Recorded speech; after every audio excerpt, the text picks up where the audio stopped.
আলা ইন্না শাররাশ শাররি শিরারুল উলামা ওয়া ইন্না খায়রাল খায়রি খিয়ারুল উলামা।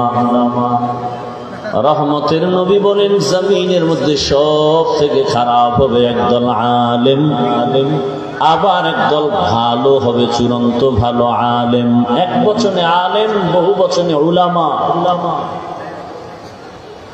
উলামা আহলে হক কেমন হবে? ইন্নামা ইয়াখশাল্লাহা মিন ইবাদিহিল উলামা। যারা উলামা আহলে হক এরা আল্লাহকে বেশি বেশি বেশি বেশি ভয় করবেন। কেমন ভয়? বলে সাধারণ মানুষ নফসের ধোকায় পড়ে বাম হাতে পানি পান করবেন, একজন আহলে হক আলেম কখনো বাম হাতে কিছু পান করবে না, খাবে না। সাধারণ মানুষ নফসের ধোকায় পড়ে কাউকে গালি দিবেন, কিন্তু একজন আহলে হক আলেম কখনো নফসের ধোকায় পড়ে গালি দিবেন না।